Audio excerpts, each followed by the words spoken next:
Hi there! Welcome to my channel. Today, our topic is about the use of is, are, was, and were. Ito ay para doon sa mga nahihirapan o nalilito pa rin kung ano ang tamang gamit ng mga verbs na is, are, was. Now, but before that, kung bago ka pa lang sa channel na to, please don't forget to like, subscribe, click the notification bell para palagi kang updated sa bagong video, at of course, please share also. Now, let us proceed to our lesson. Alright, our topic today is about the use of the verb is, are, was, and were. Kailan ba dapat gamitin ang is, are, was, at were? Alright. Ang is ay ginagamit sa present tense, singular. At ang mga subject na ginagamitan ng s ay ang mga sumusunod. He, she, pangalan ng tao like Peter, my teacher, the child, Mr. Cruz. Notice, lahat ito ay singular. Kaya ang ginagamit natin na verb dito ay is lang. Hindi rito pwedeng gamitin verb ang are. At ito lahat ay nasa present tense lang. Now, ang mga functions ng is, una ay bilang linking verb at pangalawa ay helping verb.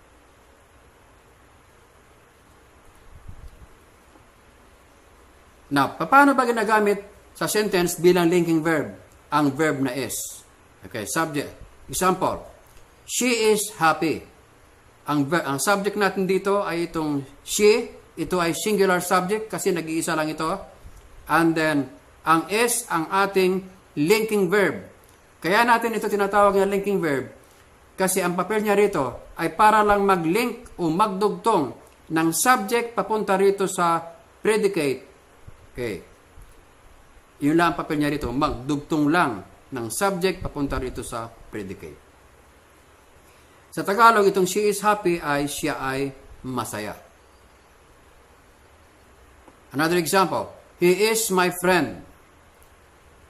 Ang he ay singular subject kasi nag-iisa lang ito. And then, ang is ay linking verb kasi siya ay dumudugtong dito sa subject papunta rito sa predicate na my friend.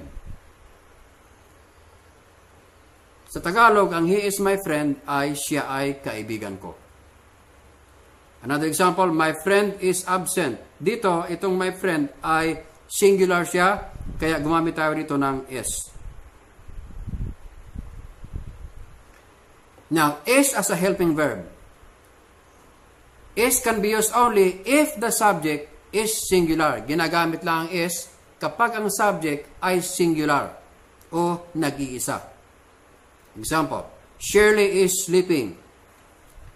Okay, ang Shirley dito, ang ating subject, mag-isa lang ito, kaya ito ay singular. And then ang is natin dito ay helping verb. Now, bakit naging helping verb ito? Helping verb ito kasi tinutulungan niya itong main verb na sleeping. Kasi pag wala itong is, sleeping lang, hindi kompleto ang kahulugan sa sentence. Siya ay hindi maganda pakinggan. Makatulad dito. Shirley sleeping. It doesn't sound correct. So, kailangan ay merong helping verb para maging tama ang kahulugan at para sumunod rin sa rule sa grammar. Sa Tagalog, itong Shirley is sleeping ay si Shirley ay natutulog.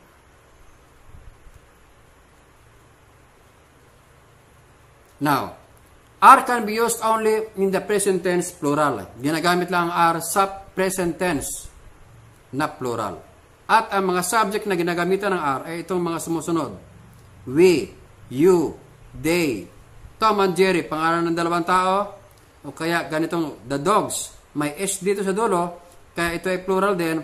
And then the children, ang children ay plural kasi ang singular nito ay child. So, ang ating verb na gagamitin dapat dito ay are.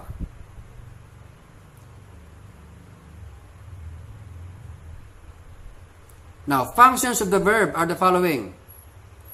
Functions ng verb na are. Una ay linking verb. Pangalawa ay helping verb.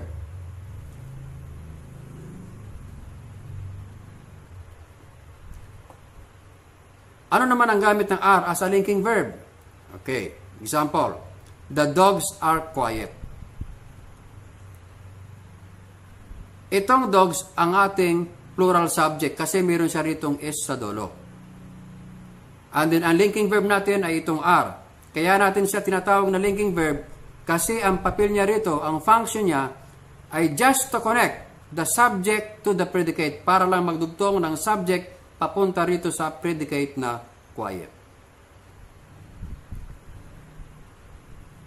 Sa Tagalog, ang the dogs are quiet ay ang mga aso ay tahimik. Ang counterpart ng are sa Tagalog ay ay.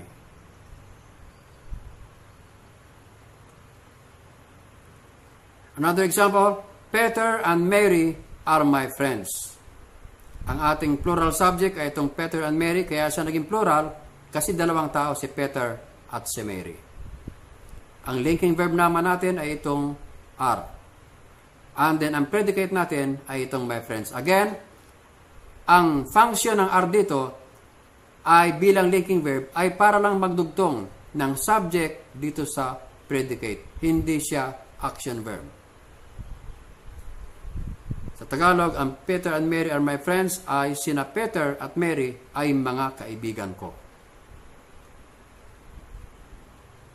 So, the children are happy. Ang children ay plural, kaya gumamit tayo rito ng are. Ang papel ng are dito ay bilang linking verb. Magdugtong lang ng subject na children papunta rito sa predicate na happy. Ang mga bata ay masaya. Now, are as a helping verb. Peter and Mary are helping their parents. Dito naman, ang subject natin ay dalawa. Itong Peter and Mary, plural subject siya. And then, ang helping verb natin ay itong are. And then, ang main verb natin ay itong helping. Again, ang papel ng helping verb ay para tulungan itong verb, main verb na helping, na maging kompleto ang kahulugan. Kasi pag wala itong are, ay malabo na ang kahulugan niya. Peter and Mary helping their parents. It doesn't sound correct. So, are is needed in order to make the thought complete, para magkaroon ng complete sense sa sentence. The birds are flying. Dito ang subject natin ay itong birds. Plural siya kasi meron siyang s.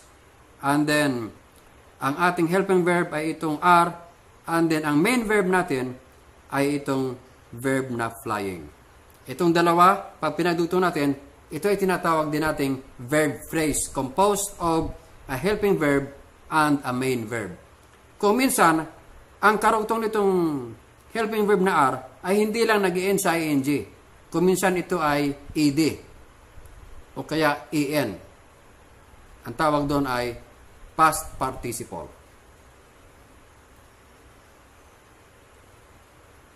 Now, ang was naman. Ang was ay ginagamit lang sa past tense. Yun, hindi siya pwedeng gamitin sa present tense. At ang mga subject na ginagamitan ng was ay itong mga sumusunod. I, he, she, it, name of a person, place or thing, pangalan ng tao, lugar o mga bagay. Ito ang ginagamitan ng was.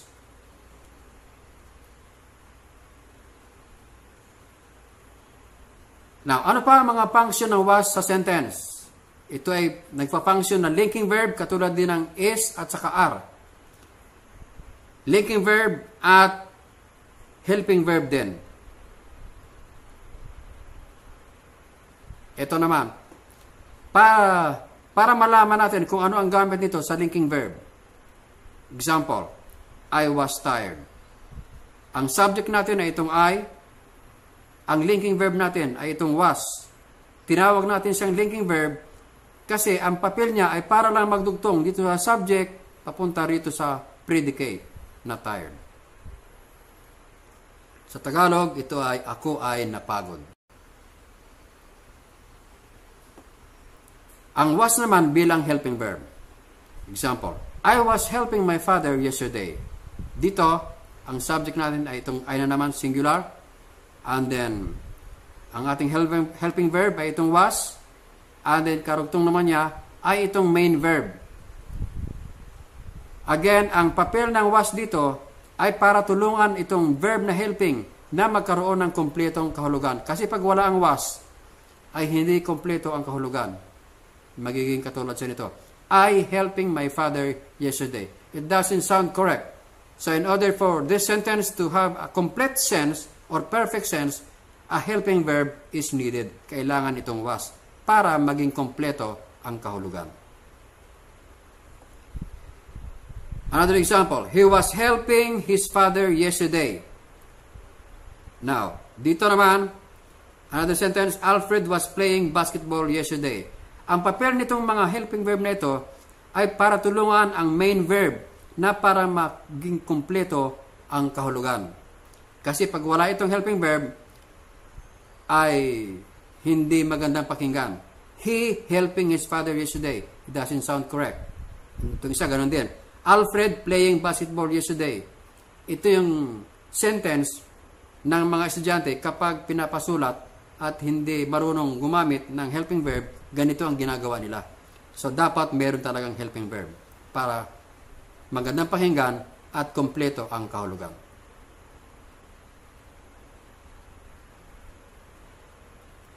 Now, where is used only in the past tense? At ang mga subject na ginagamitan ng where ay ito. We, you, they, more than one person, pag dalawang tao o higit pa, mga bagay, lugar, idea, and then, katulad dito, Tom and Jerry, dalawang tao ito, kaya where ang gamit dito. The dogs, ito may plural dito kasi may s sa dulo, and then yung children, ito yung irregular noun na merong nagbabago ng spelling, kahit na walang s sa dulo, plural siya. Kaya ang verb natin ay were.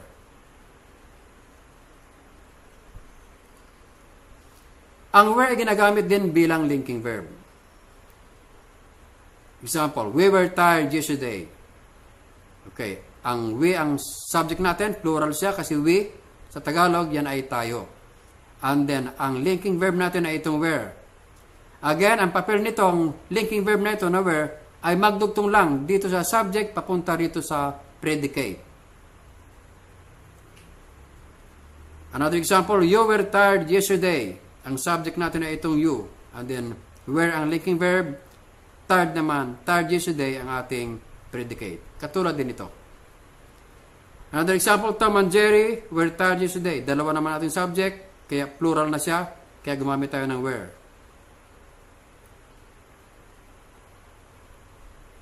Now, where as a helping verb? We were playing basketball yesterday. Ang ating subject dito ay itong plural na we. And then, ang where ang ating helping verb. And then, ang main verb natin ay itong verb na playing. Okay. Again, ang papel nitong where dito ay para lang magdugtong. Para tulungan itong main verb na playing. Kasi pagka wala itong where, ay hindi siya magandang pakinggan. We playing basketball yesterday. It doesn't sound correct.